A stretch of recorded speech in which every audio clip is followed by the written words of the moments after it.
João, capítulo 3, versículos 16 e 17. Enquanto você procura, eu quero aproveitar o ensejo e o momento que me é oportuno para tributar a Deus o meu sentimento de gratidão pela oportunidade que Ele tem nos concedido para estarmos aqui, desta feita, tendo o privilégio de ser um dos ministrantes desse lindo congresso. Quero agradecer ao irmão Jerônimo, pastor Jerônimo, que nos fez esse tão carinhoso convite, e agradecer também ao pastor Éder, que é o responsável, que está na coordenação dos varões. Que Deus em Cristo vos abençoe. Quero agradecer ao digníssimo pastor que preside este campo, pastor Gilson, que permitiu que nós estivéssemos aqui. Louvar a Deus pela vida do meu amigo, o cantor Cleiton. Estivemos juntos ali no período do carnaval, ali na Baleia. Estive pregando no encerramento do Concade e ele esteve louvando. E é um prazer estar aqui contigo de novo, meu amigo. Deus abençoe.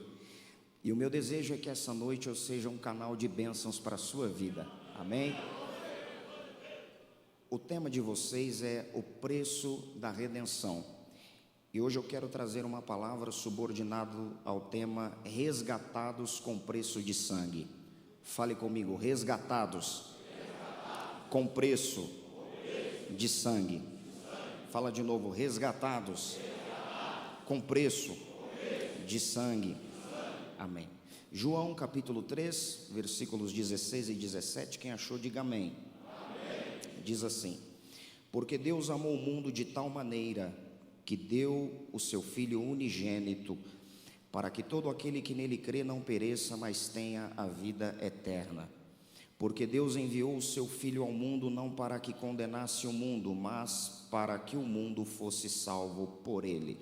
Vou ler de novo, diz assim: porque Deus amou o mundo de tal maneira que deu o seu Filho unigênito, para que todo aquele que nele crê não pereça, mas tenha a vida eterna. Porque Deus enviou o seu Filho ao mundo não para que condenasse o mundo, mas para que o mundo fosse salvo por ele. Amém? Pode se assentar, Deus abençoe.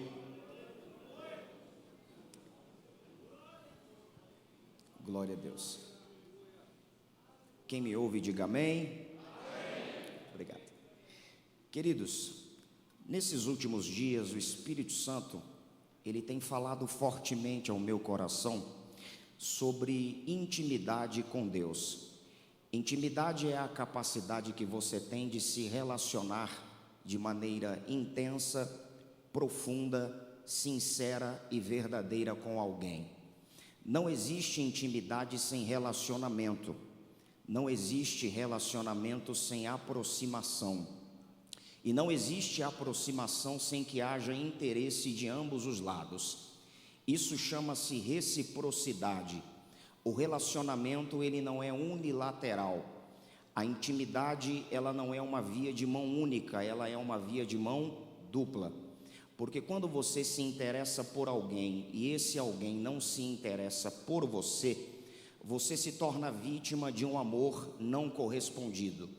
Só que eu costumo dizer que quando Jesus Cristo veio ao mundo, ele quebrou esse paradigma, ele quebrou esse protocolo. Por quê?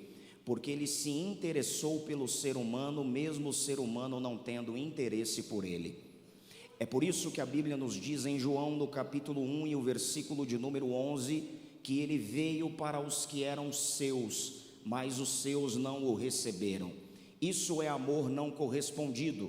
No lugar de ódio, ele deu amor. No lugar de maldade, ele deu bondade.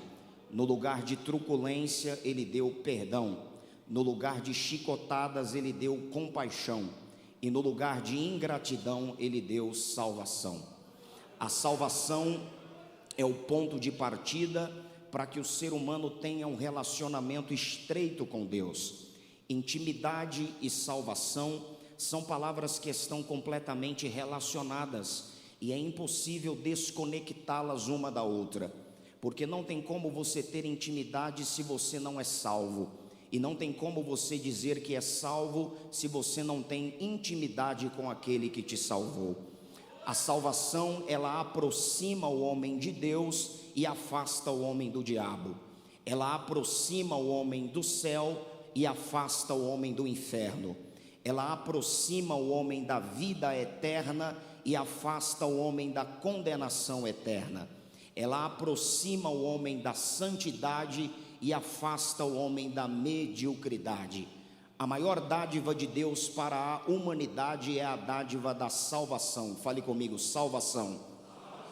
A salvação é o bem mais precioso que um ser humano pode experimentar. Se existe algo mais importante que a salvação, eu acho pouco provável que exista, mas se porventura existir, eu confesso aos senhores que desconheço. A palavra salvação, ela vem do grego sotérios, da onde vem a palavra soteriologia, que é a doutrina da salvação, que traduzida para a nossa língua portuguesa nos dá a ideia de libertação, livramento, resgate e redenção. A palavra salvação, ela é mencionada na Bíblia aproximadamente 167 vezes, 127 vezes no Antigo Testamento e 40 vezes no Novo Testamento. A Bíblia nos diz em Mateus, no capítulo 24, e os versículos de número 12 e 13, que por se multiplicar a iniquidade, o amor de muitos se esfriaria, mas aquele que perseverar até o fim será o quê? Salvo. A Bíblia nos diz em Atos 2:21 que todo aquele que invocar o nome do Senhor será o quê? Salvo. A Bíblia nos diz em Efésios 2:8 que pela graça somos salvos, mediante a fé. Isto não vem de nós, é dom de Deus. A Bíblia nos diz em 1 Coríntios, no capítulo 1, e o versículo de número 18, que a palavra da cruz, ela é loucura para os que perecem, mas para nós que somos salvos, é poder de Deus.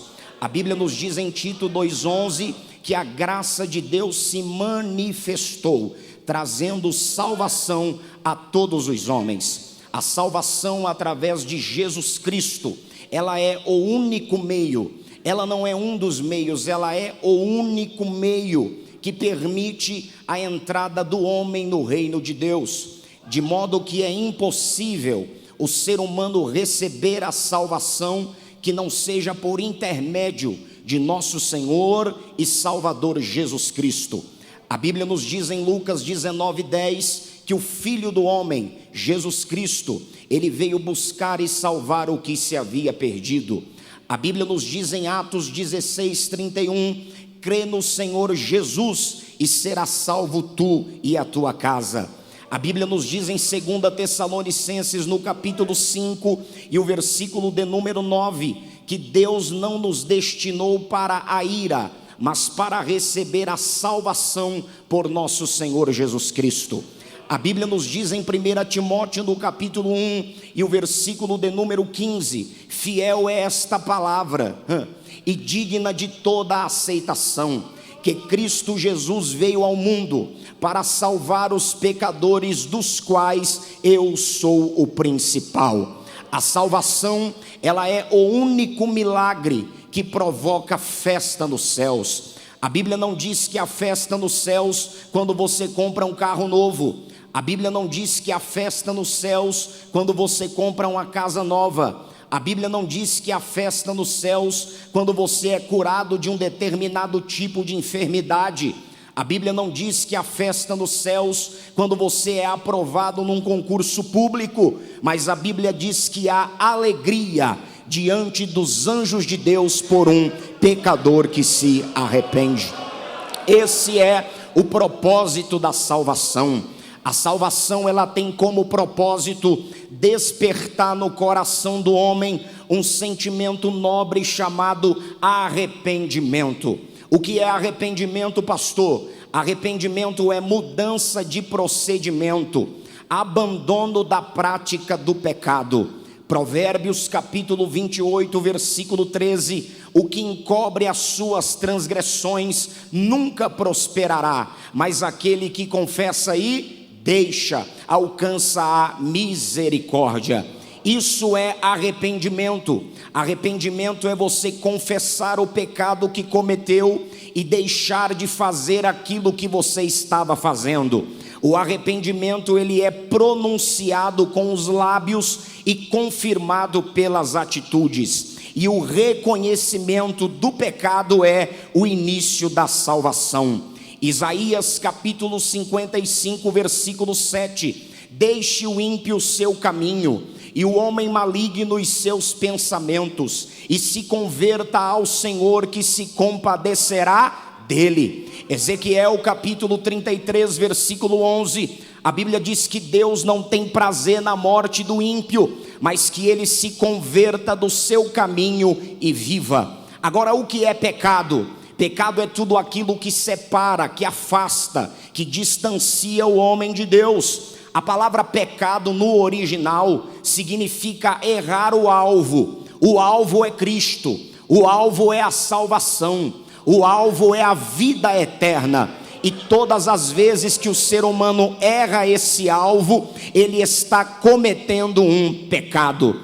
Charles Spurgeon, pregador inglês do século XIX, ele dizia que pecado e inferno estão casados, a não ser que o arrependimento anuncie o divórcio. Martinho Lutero, o pai da reforma protestante, ele dizia que pecado é como barba, sempre vai crescer, mas deve ser cortado continuamente. O pecado é prazeroso, porém danoso. O pecado é um câncer na alma do homem. O pecado é a criptonita que mata supercrente. O pecado, ele constrói uma barreira e gera uma ruptura entre o Criador e a criatura. Então nós temos que fazer aqui uma dedução lógica. Quem me ouve, diga amém. Amém. Partindo do princípio de que pecado é tudo aquilo que me separa de Deus. Separar significa desunir, desmembrar, desligar. E eu só consigo desunir, desmembrar e desligar aquilo que está ligado, sim ou não? Então dá a entender que em algum momento na história, o homem, ele teve uma ligação direta com Deus, e essa ligação, ela foi cortada. Quando foi que o homem teve uma ligação direta com Deus, pastor? Ora, no jardim do Éden. A Bíblia diz que todos os dias, na viração do dia, Deus vinha ao jardim para falar com Adão, porque havia um elo, havia uma ligação entre eles. Mas a partir do momento que o pecado foi introduzido na terra, esse elo foi quebrado, e foi colocada entre Deus e o homem uma barreira chamada pecado, de modo que o ser humano ficou impossibilitado de ter um acesso direto a Deus por causa da sua pecaminosidade. Então todas as vezes que o ser humano ia falar com Deus, ele precisava de um intermediário. Quem era o intermediário? O sumo sacerdote. Enquanto o profeta era a boca de Deus falando com o povo, o sacerdote era a boca do povo falando com Deus. O sacerdote era o representante legal do povo diante de Deus. A Bíblia diz que entre o santo lugar e o santo dos santos havia uma cortina que fazia separação entre Deus e o homem. Uma cortina que tinha 18 metros de comprimento e a sua espessura era de 30 centímetros. Segundo alguns estudiosos, mesmo que 2 cavalos puxassem o véu do templo, um de cada lado, não era possível rasgá-lo, tamanha a resistência do material. E a única pessoa que estava autorizada a atravessar aquela cortina para falar com Deus era o sumo sacerdote. E mesmo assim não era todos os dias, era apenas uma vez por ano. Você já imaginou o que é isso? Uma pessoa ter o direito de falar com Deus apenas uma vez por ano. Mas a Bíblia diz que quando Jesus Cristo deu o brado de vitória na cruz do Calvário, dizendo tetelestai, que traduzido para a nossa língua quer dizer está consumado, a Bíblia diz que o véu do templo foi rasgado, não de baixo para cima, mas de cima para baixo. Por que ao invés de ser rasgado de baixo para cima, a Bíblia vai dizer que ele foi rasgado de cima para baixo? porque se fosse de baixo para cima, alguém poderia dizer que era coisa de homem, mas como foi de cima para baixo, foi o próprio Deus que pegou o véu do templo e rasgou, dando ao ser humano livre acesso de falar com Deus. Então hoje em dia, quando você quer falar com Deus, você não depende do pastor, você não depende do pregador, você não depende do profeta, você não depende do cantor. Você pode estar em casa, no trabalho, no banheiro, na beira da pia lavando louça, na cabeceira da tua cama. Basta você dobrar o seu joelho, abrir essa boca cheia de dente que Jesus te deu, que Deus ele responde a sua oração. Uma certa feita perguntaram para a rainha da Inglaterra: o que mais te mete medo? Ela disse: eu tenho mais medo de um crente com o joelho dobrado do que todo o exército britânico armado. Sabe por quê? Crente que ora é perigoso, ele dá um prejuízo danado para Satanás. Quem crê que o véu do templo foi rasgado aqui, diga glória a Deus. Mas antigamente não era assim. O ser humano ele estava limitado a ter um acesso direto a Deus por causa do pecado. Por causa do quê? Pecado. É por isso que a Bíblia nos diz em Romanos, no capítulo 3 e o versículo de número 23, que todos pecaram e destituídos estão da glória de Deus. Destituído significa privado, privado significa impedido. Impedido do quê? Impedido de ter um acesso direto a Deus por causa do pecado.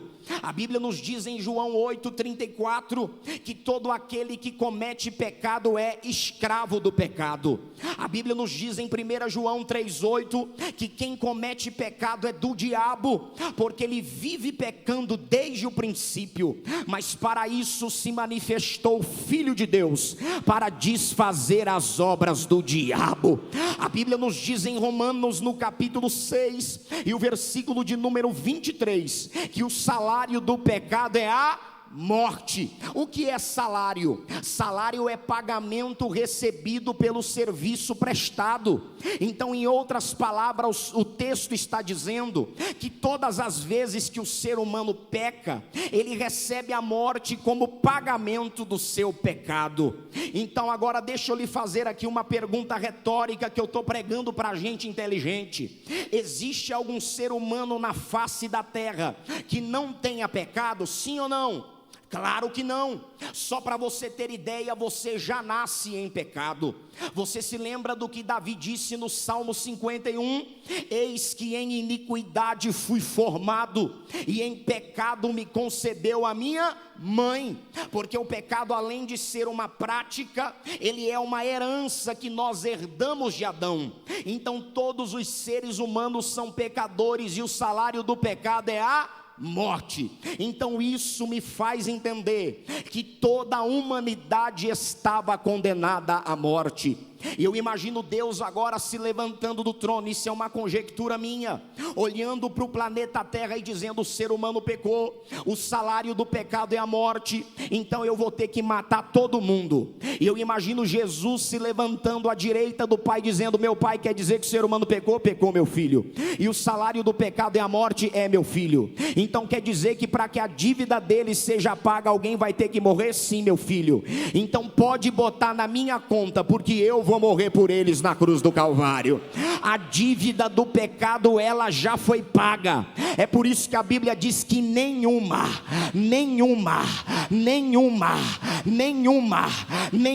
condenação há para aqueles que estão em Cristo Jesus nosso Senhor. Sabe o que é que eu acho interessante? É que o diabo, ele só sabe falar do teu passado. Ele nunca vai falar daquilo que você é, e ele nunca vai falar daquilo que você vai ser, porque ele não enxerga um palmo além do nariz dele. Ele só sabe falar daquilo que você foi. Mas quando o diabo vier apontar o teu passado na tua cara, estufa o teu peito, olha bem para a cara dele e diga assim: escuta aqui, cabeça rachada, você só sabe falar do meu passado, mas eu vou falar do teu futuro, que é o lago de fogo e enxofre. O meu passado foi apagado, o meu presente é de vitória, e o meu futuro é morar com Jesus lá na Nova Jerusalém. A história diz que Martinho Lutero, antes de morrer, um demônio foi na cabeceira da cama dele trazendo uma lista de pecados, e o demônio olhou para ele e disse: esses são seus pecados. Martinho Lutero falou: só isso? O diabo falou: não, tem mais. Esses são seus pecados. Martinho Lutero falou: só isso? O diabo falou: não, tem mais. Esses são seus pecados. O diabo ficou o dia inteiro falando todos os pecados que Martinho Lutero havia cometido em vida. Quando o diabo terminou de falar, Martinho Lutero olhou para ele e disse: terminou, Satanás? O diabo falou: terminei. Você esqueceu de colocar uma coisa aí no final da lista. O diabo disse: o quê? Bota aí no final da lista: dívida paga, porque o sangue de Jesus me purifica de todo pecado. Quando o diabo vier apontar o teu passado na tua cara, olha para ele e diga assim: vai cobrar lá no Calvário, porque foi lá no Calvário que a minha dívida foi paga. Quem aqui teve a dívida paga com preço de sangue? Levante a mão e diga glória a Deus. Agora, sabe o que é que eu acho interessante? É que Deus disse que enviaria o Messias, e ele agora precisava levantar uma arma secreta, um instrumento pelo qual Jesus haveria de vir ao mundo. E a arma secreta de Deus se chama mulher. Fale comigo: mulher. Muita gente diz: mas a culpa foi da mulher, porque se a mulher não tivesse pecado, Adão também não teria pecado. Adão só comeu do fruto porque Eva comeu primeiro. Mas eu vou provar para você na Bíblia que isso é uma mentira do diabo.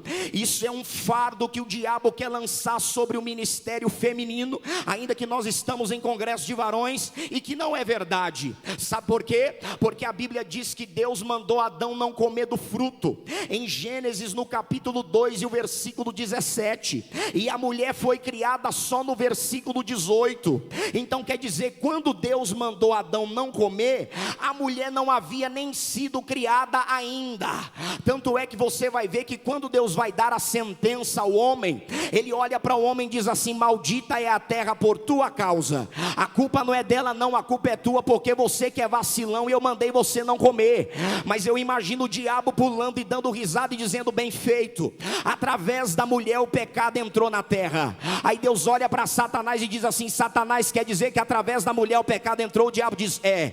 Se através da mulher o pecado entrou, através da mulher o pecado vai ter que sair também, porque do ventre de uma mulher nascerá um varão, o qual será ferido no calcanhar, mas ele vai esmagar a cabeça da serpente. E Deus agora levanta profetas para profetizarem a vinda do Messias. E Deus levanta um profeta chamado Isaías. E quando chega em Isaías no capítulo 7, o versículo 14, ele profetiza dizendo: porque o Senhor vos dará um sinal, e eis que uma virgem conceberá e dará à luz a um filho, e o seu nome será Emanuel, que traduzido quer dizer Deus conosco. Quando chega no capítulo 9, o versículo 6, ele profetiza dizendo: porque um menino nos nasceu, um filho se nos deu, e o principado está sobre os seus ombros, e o seu nome será maravilhoso, conselheiro, Deus forte, Pai da eternidade e príncipe da paz. Quando chega no capítulo 53, o profeta Isaías, ele narra, ele descreve a crucificação, o sofrimento de Jesus Cristo na cruz do Calvário. Quem deu crédito à nossa pregação e a quem se manifestou o braço do Senhor, porque foi subindo como renovo e como raiz de uma terra seca, não tinha parecer e nem formosura, e olhando nós para ele, nenhuma beleza víamos para que o desejássemos. Era desprezado e o mais indigno entre os homens, homem de dores e experimentado nos trabalhos, e como um de quem os homens escondiam o rosto, era desprezado e não fizemos dele caso algum. Verdadeiramente ele tomou sobre si as nossas enfermidades, e as nossas dores levou sobre si, e nós o reputamos por aflito, ferido de Deus e oprimido. Mas ele foi ferido pelas nossas transgressões e moído pelas nossas iniquidades. O castigo que nos traz a paz estava sobre ele, e pelas suas pisaduras fomos sarados. Todos nós andamos desgarrados como ovelhas, cada um se desviava pelo seu caminho, mas o Senhor fez cair sobre ele a iniquidade de nós todos. Ele foi ferido, mas não abriu a sua boca. Como um cordeiro foi levado ao matadouro, e como ovelha ovelha muda perante os seus tosquiadores, ele não abriu a boca. Da opressão e do juízo foi tirado, e quem contará o tempo da sua vida? Porquanto foi cortado da terra dos viventes. Pela transgressão do meu povo foi ele atingido, e puseram a sua sepultura com os ímpios, e com o rico na sua morte. Porquanto nunca cometeu injustiça, nem engano houve na sua boca. Todavia o Senhor agradou moê-lo, fazendo-o enfermar. Quando a sua alma se puser por expiação do pecado de muitos, verá a sua posteridade, prolongará os dias, e o bom prazer do Senhor prosperará na sua mão. O tempo passa, e agora no Novo Testamento, um profeta chamado João Batista, ele estava batizando no Jordão. João Batista, segundo alguns estudiosos, ele batizava cerca de 5.000 pessoas por dia, e ele não profetizava casa própria nem carro zero para ninguém. A pregação de João Batista era a seguinte: raça de víboras, cambada de cobra cascavel, ô sua jararaca, sua jaracuçu do rabo branco, quem vos ensinou a fugir da ira futura? Produzir pois frutos dignos de arrependimento. E eis que o machado ele está posto à raiz da árvore, e toda árvore que não produz bom fruto, ela é cortada e lançada no fogo. Aí alguém olhava para João Batista e dizia: João Batista, você é Elias? Ele dizia: não. Você é o Messias? Ele dizia: não. Então quem é você, rapaz? Eu sou a voz do que clama no deserto: preparai o caminho do Senhor e endireitai as vossas veredas. E após mim vai vir um que é maior do que eu, o qual eu não sou digno nem de desatar a sandália dos seus pés. Ele vos batizará com o Espírito Santo e com fogo. Quem acredita nessa palavra, diga glória a Deus. Aleluia, aleluia. Deixa eu lhe dizer uma coisa: João ele está batizando. Quando ele olha para algum lado, ele vê uma pessoa diferente chegando. Ele aponta o dedo para ela e diz assim: eis aí. Alguém pergunta: é cobra? Não, isso aí é o Cordeiro de Deus que tira o pecado do mundo. Jesus ali, ele inicia o seu ministério, e o rumo de Jesus, a missão de Jesus era ir até a cruz. Agora deixa eu lhe dizer algo sério aqui: o Calvário, ele não foi uma medida desesperada de Deus. Sabe por quê? Porque tem gente que quando prega sobre a cruz, dá a impressão que o ser humano pecou aqui na terra, e Deus chegou lá no céu desesperado para tentar resolver um problema. É como se Deus chegasse no céu, pastor Gilson, e dissesse: gente, o ser humano pecou lá na terra, será que tem alguém aqui no céu que pode me dar uma força aí, pelo amor de Deus? Não, o Calvário ele não foi uma medida desesperada de Deus. A Bíblia diz que Jesus ele é o cordeiro morto desde a fundação do mundo. Então subentende-se que antes que o ser humano fosse criado, já havia um projeto de salvação para toda a humanidade. É como se Deus dissesse assim: pastor Gilson, eu vou criar o homem e ele vai fracassar. E quando isso acontecer, pastor Jerônimo, eu tenho um plano B. O plano B é o meu filho Jesus, que vai morrer por eles na cruz do Calvário. E quando o meu filho morrer, aquilo que era para ser motivo de tristeza vai se tornar motivo de alegria. Aquilo que era para ser objeto de vergonha vai se tornar alvo da minha graça. É por isso que você está aqui hoje. Ei, irmão, deixa de ser metido. Você não está aqui porque você é melhor do que o que está do teu lado, não. Você só está aqui porque a graça te pegou lá fora e te trouxe aqui para dentro. Agora, pastor, o que é graça? Pergunta para mim, o que é graça? Não, pergunta com graça. O que é graça? Graça é favor imerecido de Deus. É aquilo que você não merecia e Deus te deu. A graça, ela tem o poder, pastor Daniel de Castro, de fazer duas coisas. Ela tem o poder de fazer você ser o que nunca seria e ser o que nunca seria. A graça é a eficiência de Deus trabalhando na deficiência do homem. A graça, ela é o oposto da misericórdia. Misericórdia é aquilo que você merece e Deus não te dá. Graça é aquilo que você não merecia e Ele te deu, mesmo sem você merecer. A graça, ela é o oposto da religião. A religião mata, a graça dá vida. A religião derruba, a graça levanta. A religião é repelente, a graça é atraente. A religião dificulta o acesso, a graça facilita o acesso. A religião, ela exclui, a graça inclui. A religião diz, ele tem a mão mirrada, mas não pode ser curado porque hoje é sábado e sábado é dia de descanso. A graça diz, estenda a sua mão e ser curado. A religião diz, ela é adúltera, ela tem que morrer. A graça diz, quem não tem pecado atire a primeira pedra. A religião cava buraco, a graça constrói ponte. A religião conduz o homem ao abismo da culpa, a graça conduz o homem aos pés de Jesus de Nazaré. Quem foi alcançado pela graça aqui, levante a mão e diga o melhor grito de glória.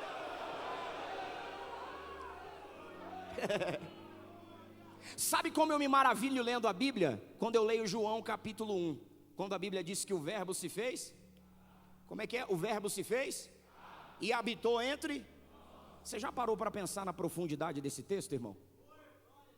O verbo se fez carne e habitou, morou entre nós. Sabe o que esse texto está dizendo? Esse texto está dizendo que um Deus perfeito resolveu habitar e se relacionar com pessoas imperfeitas.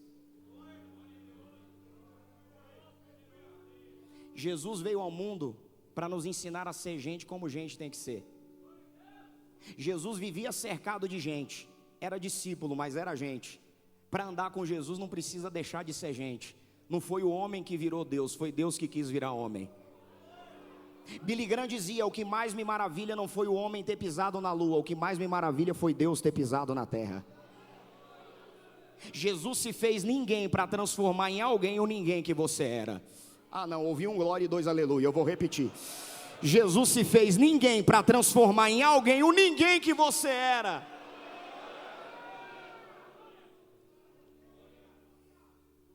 Aleluia, eu estou sentindo a presença de Deus aqui nesse lugar. Jesus, ele tinha tudo para ser um Deus arrogante, prepotente, autossuficiente. No entanto, ele nos deu um exemplo de humildade e de simplicidade, e que muita gente tem que aprender com Jesus.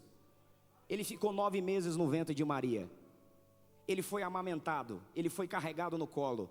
Ele aprendeu a andar. Ele brincava com as demais crianças. Ele tomava café da manhã, ele almoçava, ele jantava. Ele ia no banheiro. Jesus ia no banheiro, pastor? É para isso mesmo, ele ia no banheiro. Ele sentia frio, calor, fome, sede, tristeza, alegria. Ele trabalhava na carpintaria de José. Ele se sentiu sozinho, ele se sentiu abandonado. Tudo que você sente, ele pode bater no peito e dizer, eu sei o que você está sentindo, porque eu também já senti. Aleluia, eu estou sentindo a presença de Deus aqui.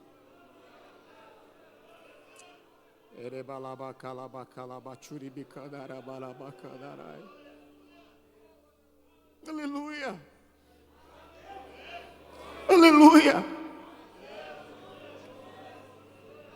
Ele pegava a criançada no colo. Ele não se preocupava com a movimentação das crianças na hora do culto. Ele pegava no colo enquanto todo mundo queria colocar para fora.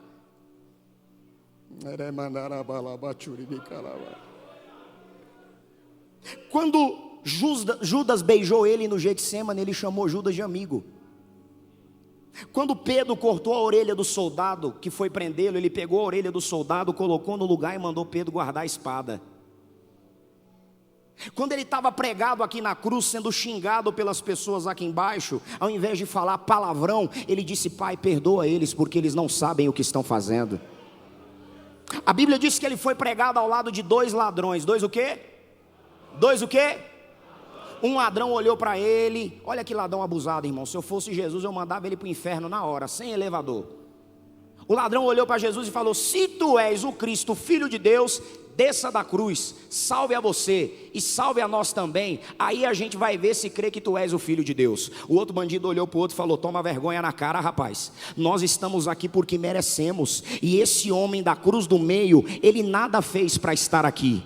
E ele olha para Jesus e ele aproveita o minuto mais precioso da vida dele. Ele diz assim, Senhor, sabe por que era o momento mais precioso? Porque segundo a história, aquele bandido que se chamava Dimas, ele tinha 1 minuto e 35 de vida.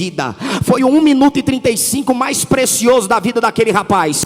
Ele olhou para Jesus e disse, Senhor, lembra-te de mim quando entrares no teu reino. Jesus olhou para ele e falou, é agora, ainda hoje estarás comigo no paraíso.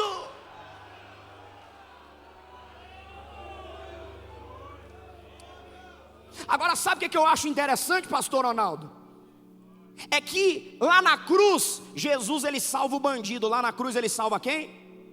Lá na cruz ele salva quem, irmão? E em Atos 16 ele salva o carcereiro. Salva quem? Na cruz ele salva quem? Em Atos 16 ele salva quem? De novo, na cruz ele salva quem? Em Atos 16 ele salva quem? Você percebeu a diferença? Ele salva o cara que transgride a lei, e ele também salva o cara que foi chamado para prender o outro que transgride a lei. Sabe por quê? Porque o evangelho ele abrange todas as classes. Jesus ele se preocupa com o menino que está lá no morro, lá no complexo do Alemão, com um fuzil na mão que nem ele consegue carregar, mas ele também se preocupa com um policial que sobe aquele morro para trocar tiro com aquele bandido.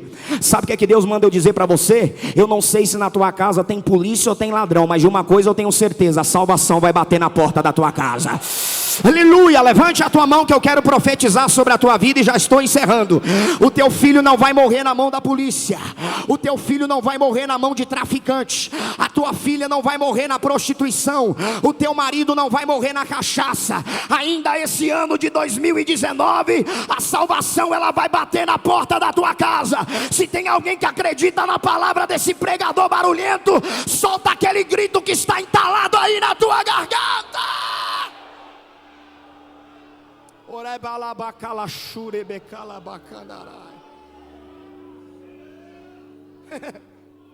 Mesmo sendo grande, ele se fez pequeno. Mesmo sendo o Senhor, ele teve postura de servo. E ele ainda disse: tomai sobre vós o meu jugo e aprendei de mim, que sou manso e humilde de coração. Existe uma grande diferença entre Jesus e Lúcifer. Pergunta para mim qual? Pergunta para mim qual? Irmão, se tu não der glória com um negócio desse, é porque tu é muito ruim mesmo. Lúcifer, ele subiu, desceu para nunca mais subir. Jesus Cristo desceu, subiu e está sentado à destra de Deus Pai. Lúcifer disse: subirei aos céus. Jesus Cristo disse: eu vou descer lá na terra. Lúcifer disse: acima das estrelas de Deus exaltarei o meu trono. Jesus Cristo disse: eu vou desocupar o trono que eu estou sentado e vou nascer numa manjedoura. Lúcifer disse: serei semelhante ao Altíssimo. Jesus Cristo disse: eu vou me fazer semelhante aos homens. E quando Paulo escreve Filipenses capítulo 2, ele vai dizer: de sorte que haja em vós o mesmo sentimento que houve também em Cristo Jesus, que sendo em forma de Deus, não teve por usurpação ser igual a Deus, antes aniquilou-se a si mesmo, tomando a forma de servo, fazendo-se semelhante aos homens, e achado na forma de homem, humilhou-se a si mesmo, sendo obediente até a morte, morte de cruz. Olha o versículo que o diabo não gosta: pelo que também Deus o exaltou soberanamente, e lhe deu um nome que está acima de todos os nomes, para que ao nome de Jesus se dobre todo o joelho dos que estão no céu, na terra e debaixo da terra, e toda a adetague confesse que Jesus Cristo é o Senhor, para a glória de Deus Pai. Levanta a mão. Ele é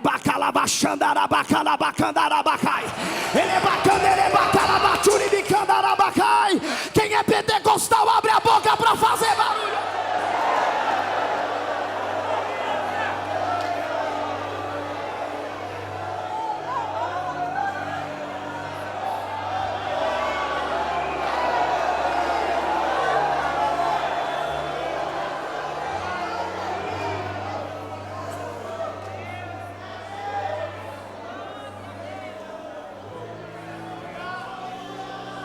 Eu sou amarradão nesse Jesus, sabe por quê? Porque ele é tudo para todos. Pastor, eu não entendi, eu vou repetir: ele é tudo para todos. Pastor, não entendi direito, repete: ele é tudo para todos. Pastor, me explica esse negócio direito. Eu vou te explicar. Para o arquiteto, ele é o projetista de Deus. Para o engenheiro, ele é o grande construtor. Para o médico, ele é o remédio infalível. Para o advogado, ele é o defensor do oprimido. Para o juiz, ele é a justiça perfeita. Para o jurista, ele é o grande legislador. Para o economista, ele é o tesouro escondido. Para o banqueiro, ele é o tesouro incomparável. Para o filósofo, ele é a sabedoria de Deus. Para o psicólogo, ele é a cura da alma. Para o jornalista, ele é a melhor notícia do mundo. Para o geólogo, ele é a rocha eterna. Para o biólogo, ele é o autor da vida. Para o arqueólogo, ele é a grande descoberta. Para o cisterneiro ele é a fonte da água da vida. Para o coveiro ele é aquele que venceu a morte. Para o pedreiro ele é a pedra de esquina que foi rejeitada pelos edificadores. Para o vigilante ele é o guarda de Israel que não dorme, que não tosqueneja. E para o chaveiro ele é aquele que tem a chave de Davi, que abre e ninguém fecha, e quando fecha ninguém abre. Sabe por que eu sou amarradão nele? É porque ele venceu a morte. Não, eu vou repetir, é porque ele venceu a morte. Eu vou repetir, é porque ele venceu a morte. Sabe qual é a diferença entre nós e as demais religiões? É porque eles adoram a um Deus que estava vivo e que agora está morto. Nós adoramos a um Deus que esteve morto e que agora está vivo. Aleluia! É por isso que eu fico indignado quando eu vejo um crente vir para a igreja e não abrir a boca para dar glória. Principalmente na Assembleia de Deus. Eu não sei por que não procuram igreja tradicional para congregar. Porque eu estou numa Assembleia de Deus, aqui é fogo puro, rapaz. Aqui é brasa no altar, rapaz. Sabe o que é que eu fico indignado? É que quando não era crente pulava carnaval, bebia cachaça, quebrava a garrafa de cerveja na cabeça do outro. Tinha até homem que se vestia de mulher. Os torcedores do Corinthians não tem vergonha de dizer: aqui tem um bando de louco, louco por ti, Corinthians. Os flamenguistas não tem vergonha de ser chamado de urubu. Os palmeirenses não tem vergonha de ser chamado de porco. Agora você que joga num time que deu de 10-0 na cara do diabo, tá com vergonha de adorar o teu Jesus, rapaz? Abre a tua boca para adorar, rapaz. Abre a tua boca para adorar, rapaz. Duas coisas acontecem com quem não abre a boca para dar glória: ou ele vira bicho, ou ele é comido de bicho. Nabucodonosor não deu glória e virou lobisomem. Herodes não deu glória e foi comido pelo bicho. Eu não quero nem ser comido de bicho e nem virar bicho. Eu quero é levantar a mão para adorar aquele que vive e reina para sempre. Quem é pentecostal, abre a boca para dar glória.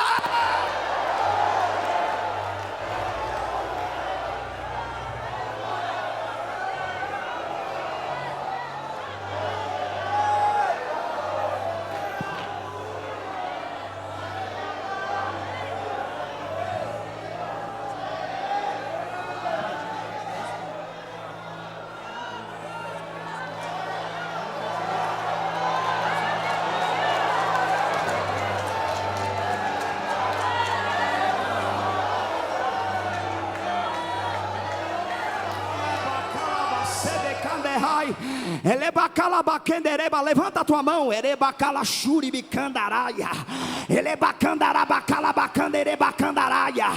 Eu vou dar 50 segundos para você abrir essa boca aí, querido. Eu vou dar 50. Ei, recebe esse cântico novo que Jeová está colocando na tua boca aí, brasa.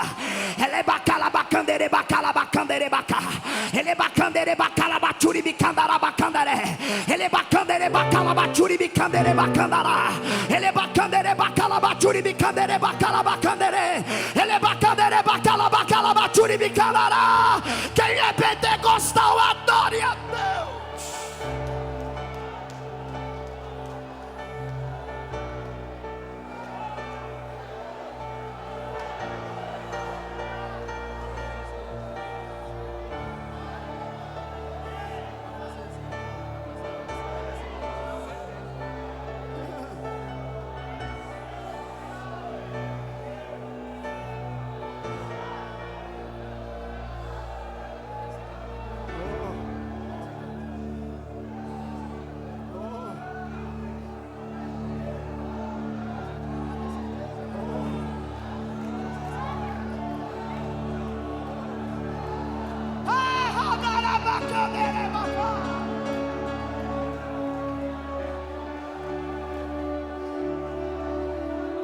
Escuta isso aqui.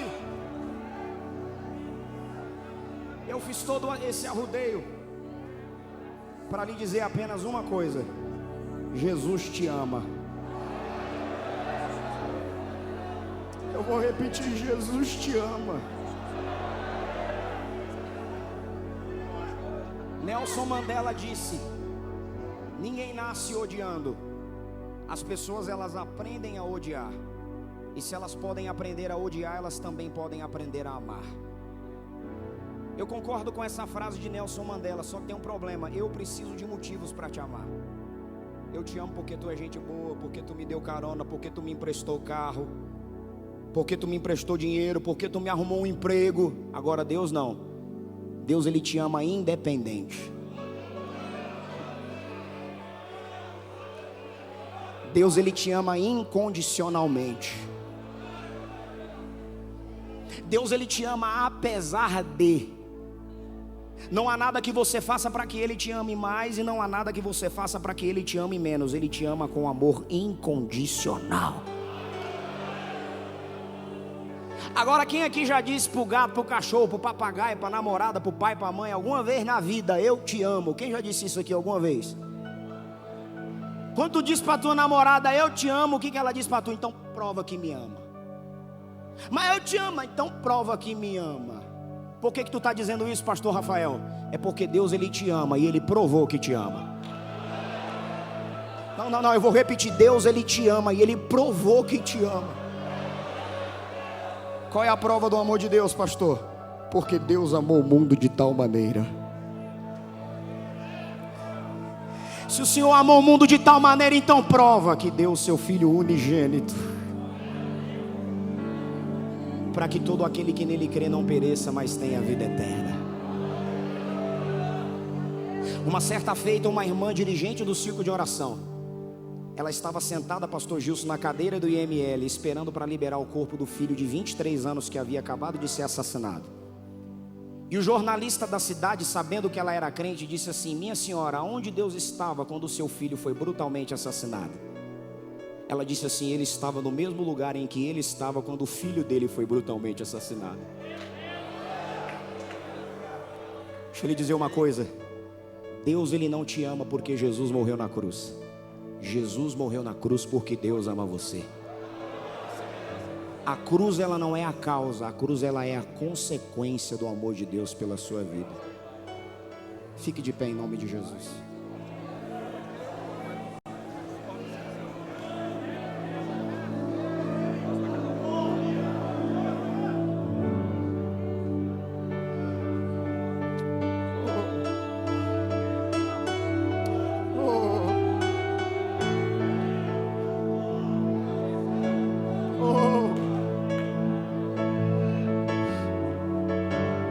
Coloque a mão no seu coração. Curve a sua cabeça e feche os seus olhos. Eu quero orar por você. Antes de orar, eu quero saber se aqui em nosso meio tem alguém que não é crente, que não é evangélico. Tem alguém aqui? Se tiver, dê um sinal com a tua mão que eu quero te conhecer. Tem alguém? Tem alguém aqui que não é evangélico? Temos ali algumas pessoas lá atrás. Tem alguém aqui que está afastado da igreja, que está distante da casa do Pai? Tem alguém aqui? Eu estou meio parado, eu estou meio estacionado. Tem alguém aqui? Eu quero fazer um convite para você que é crente e que está do lado dessa pessoa que não é crente. Faça o convite para ele ou para ela agora. Fala para ele assim: bora mudar de vida? Bora dar esse passo para Jesus? Deixa eu lhe dizer uma coisa séria aqui. Aceitar Jesus não é mudar de religião, é mudar de vida.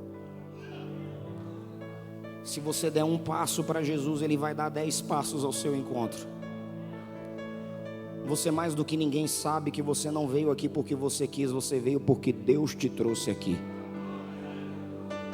E se você tiver coragem, a partir dessa tua decisão, Deus, Ele muda a tua vida, Ele muda a tua história, Ele entra dentro da tua casa e faz de você um vencedor. Se houver alguém, eu quero orar por essa pessoa. Eu tenho a primeira pessoa aqui para Jesus.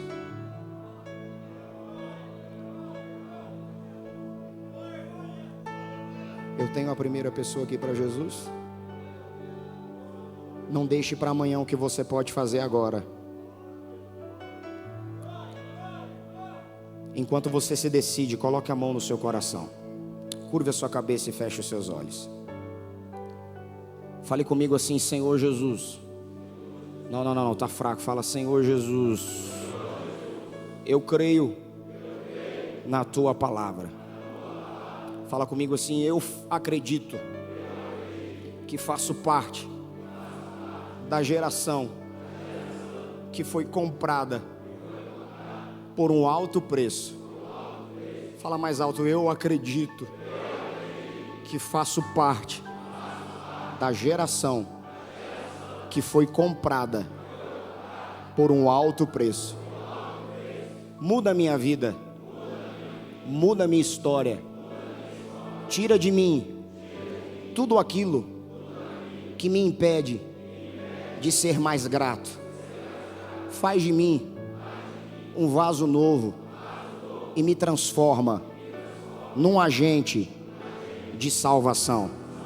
Fala de novo, faz de mim um vaso novo e me transforma num agente de salvação.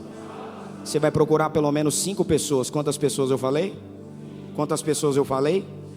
Você vai dar um abraço nele ou nela e vai dizer: valorize esse lugar, porque esse lugar custou um preço muito caro. Diga. Amém.